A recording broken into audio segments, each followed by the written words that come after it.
If you've ever wondered why there are still nearly 2 million soldiers staring at each other across a single line on a map, right now today, this is the video that explains it.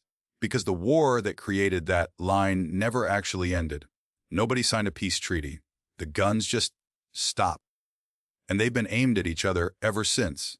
This is the story of how a line drawn in 30 minutes turned into one of the deadliest wars of the 20th century, and why 70-plus years later it's technically still going on. In 1945, two American colonels looked at a map of Korea and drew a line straight through the middle of it. Neither of them was Korean. Neither of them had ever been to Korea. The line was the 38th parallel. They picked it in about 30 minutes using a National Geographic map because they needed an answer before a meeting started. Where should we split this country in half? That line looks about even. That's it. That's the whole process. Nobody asked Korea. Let's back up, because to understand how this line detonated into a war, you need to understand what came before it. For 35 years, Korea wasn't even its own country. It was a colony of Japan, and not a gentle one. Japan banned the Korean language in schools, forced Koreans to adopt Japanese names, and stripped the peninsula's resources for its own empire. Then in 1945, Japan lost World War II, and suddenly Korea was free for about 5 minutes. Because the moment Japan surrendered, the United States and the Soviet Union both showed up to help disarm Japanese forces, and neither one particularly trusted the other to actually leave once they got there. We'll take the North, we'll take the South. Can we just be a country now? Both, soon. That soon turned into 3 years of two separate occupying powers hardening two separate governments into two separate countries. In the South, an American-educated politician named Syngman Rhee took charge, fiercely anti-communist, backed by Washington. In the North, a young guerrilla fighter named Kim Il-sung, who'd spent the war fighting the Japanese from Soviet territory, took charge, backed by Moscow. By 1948, there were officially two Koreas. The Republic of Korea in the South, the Democratic People's Republic of Korea in the North. Both governments claimed to be the only legitimate one. Both considered the other an illegal rebellion that needed to be crushed.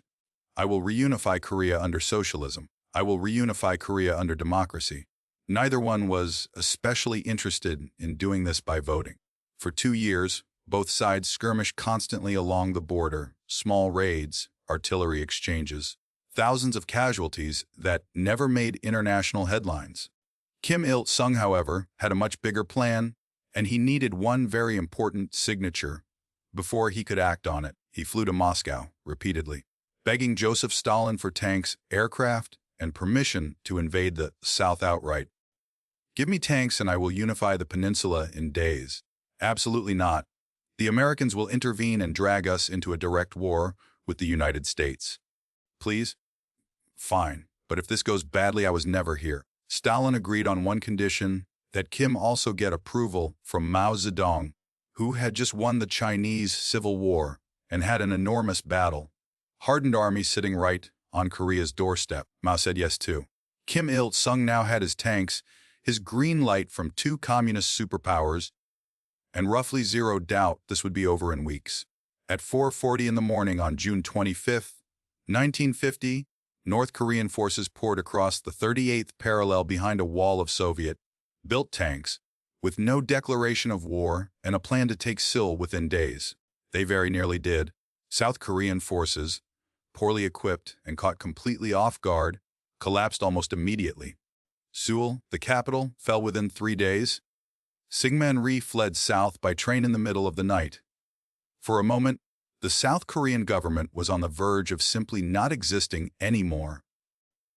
By the time the world reacts, it will already be over. The world reacted almost instantly. The United Nations Security Council convened an emergency session, and because the Soviet Union happened to be boycotting the UN at that exact moment, over an entirely unrelated dispute about who should represent China, there was nobody in the room to veto anything. Soviet ambassador, who was not there, all in favor of authorizing military intervention to defend South Korea. It passed unanimously. The Soviets missed the single most consequential vote of the entire Cold War because they were sulking about something else entirely. American and other UN forces, mostly hastily deployed straight from occupation duty in nearby Japan, began arriving within weeks, badly under-trained, poorly equipped for combat, and thrown almost immediately into a losing fight against a numerically superior, battle-tested enemy.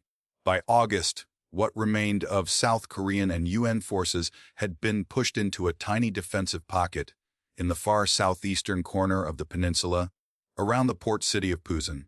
This was it. If this line broke, South Korea ceased to exist. There will be no more retreating.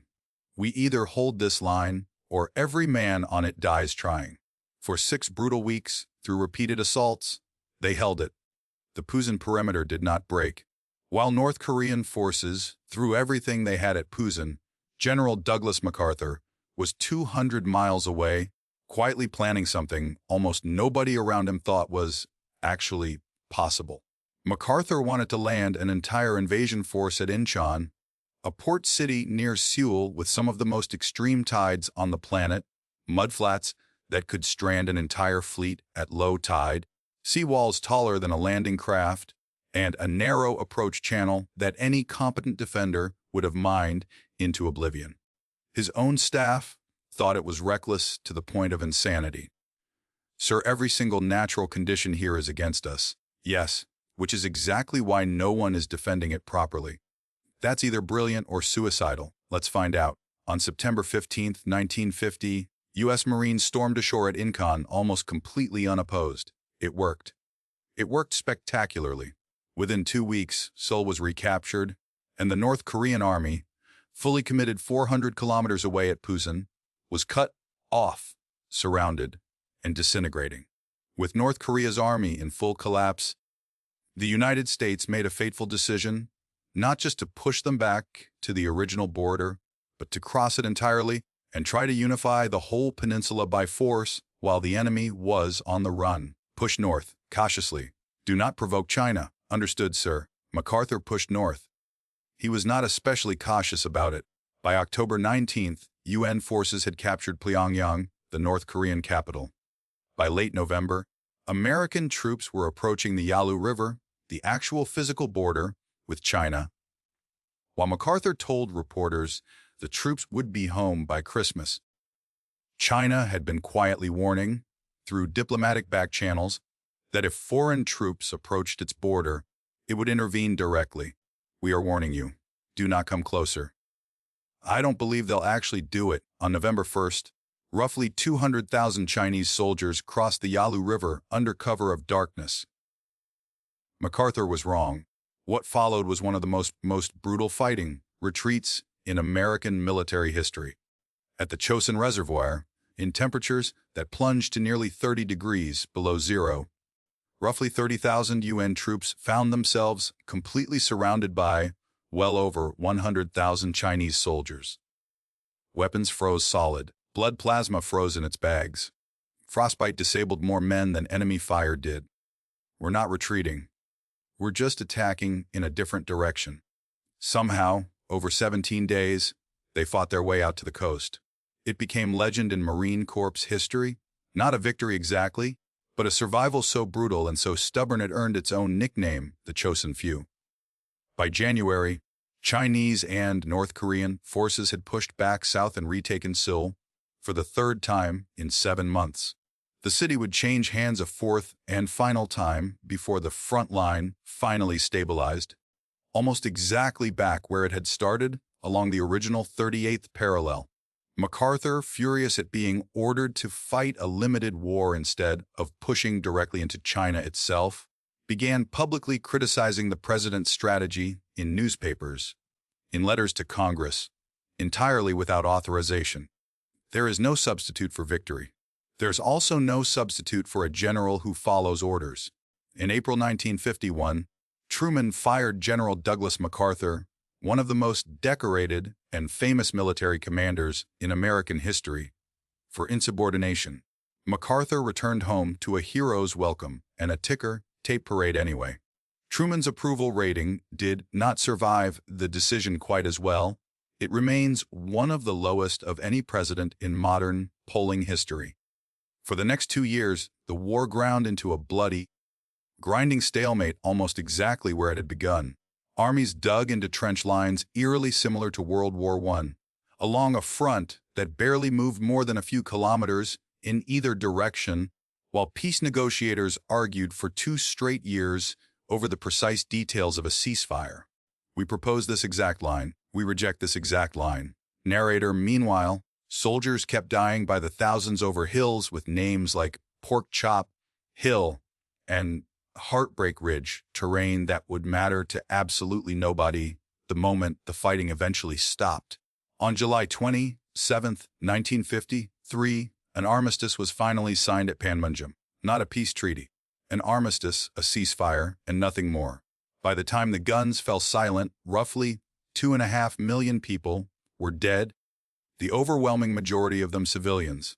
Entire cities on both sides had been leveled by bombing campaigns and artillery, and when the dust finally settled, the new border sat in almost exactly the same place as the old one, the 38th parallel, give or take a few kilometers, now reinforced with a 4-kilometer-wide strip of no-man's land called the demilitarized zone. 3 years of war, 2.5 million dead, and the 2 countries that fought over unifying the peninsula ended it more divided than when they started, no closer to becoming one country than the 2 American colonels who drew that line with a magazine map back in 1945.